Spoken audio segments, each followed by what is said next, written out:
नमस्कार मित्रांनो, ज्या शेतकऱ्यांचे आधार प्रमाणीकरण हे झालेले आहे त्या शेतकऱ्यांच्या बँक खात्यावर शासनामार्फत जी काही नुकसान भरपाईची रक्कम आहे ती जमा करण्यात येत आहे।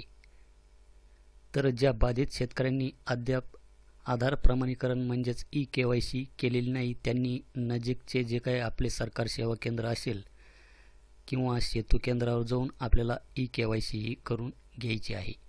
त्याचप्रमाणे ज्या शेतकऱ्यांचा आधार क्रमांक लिंक नाही त्यांनी आधार क्रमांक तात्काळ लिंक करून ई-केवायसी करून घेऊन बँक खाते देखील आधार क्रमांकाशी लिंक करायचे आहे, जेणेकरून बाधित शेतकऱ्यांना बँक खात्यामध्ये नुकसान भरपाईची जी काही रक्कम आहे ही शासनाकडून जमा करण्यात येणार आहे, असे प्रशासनाकडून वेळोवेळी आपणास कळवले जात आहे। तर शेतकरी मित्रांनो, ज्या शेतकऱ्यांनी ई-पंचनामा पेमेंट डिस्बर्समेंट पोर्टलवर ई-केवायसी केलेली आहे अशा शेतकऱ्यांच्या बँक खात्यावर अनुदानाची रक्कम जमा होते।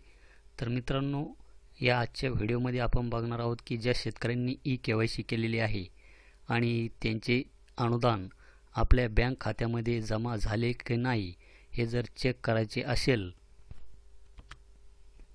तर आपल्याला या वेबसाईटवर यायचे आहे। याची लिंक आपणास खाली डिस्क्रिप्शन बॉक्समध्ये देण्यात आलेली आहे।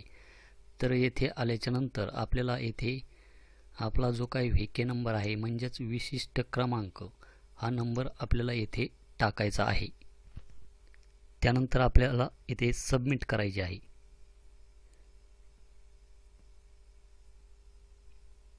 सबमिट केल्याच्या नंतर आपण येथे स्टेटसमध्ये पाहू शकतात की त्या शेतकऱ्यांचे नाव दाखवले जाईल, अकाउंट नंबर दाखवला जाईल आणि पैसे हे किती तारखेला या शेतकऱ्यांच्या बँक खात्यामध्ये जमा झालेले आहेत ते दाखवले जाईल। त्यानंतर येथे बँकेचे नाव, त्यानंतर अमाऊंट दाखवली जाईल आणि रिमार्कमध्ये येथे आपण पाहू शकतात सक्सेस दाखवत आहे, पेमेंट स्टेटसमध्ये पण सक्सेस दाखवत आहेत।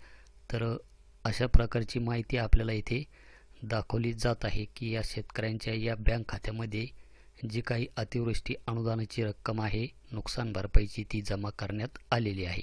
त्याचप्रमाणे मी येथे दुसरा एक व्हीके नंबर हा टाकलेला आहे आणि येथे सबमिट करतो। सबमिट केल्याच्या नंतर आपण येथे स्टेटसमध्ये पाहू शकतात की पेमेंट स्टेटसमध्ये ई-केवायसी पेंडिंग आहे, म्हणजेच या शेतकऱ्याची ई-केवायसी ही झालेली नाही। तर आपण येथे ते पण येथे चेक करू शकतात की आपली ई-केवायसी झालेली आहे की नाही ते। त्याचप्रमाणे मी अशाच एका दुसऱ्या शेतकऱ्याचे स्टेटस आपल्याला येथे चेक करून दाखवतो। तर येथे व्हीके नंबर हा टाकलेला आहे आणि मी येथे सबमिट करतो। सबमिट केल्याच्या नंतर आपण पाहू शकता स्टेटसमध्ये की ई-केवायसी ही कंप्लीटेड आहे आणि अजून या शेतकऱ्यांच्या बँक खात्यामध्ये जे काही अतिवृष्टी अनुदानाची जी काही नुकसान भरपाईची रक्कम आहे ही अजून वरून वर्ग करण्यात आलेली नाही।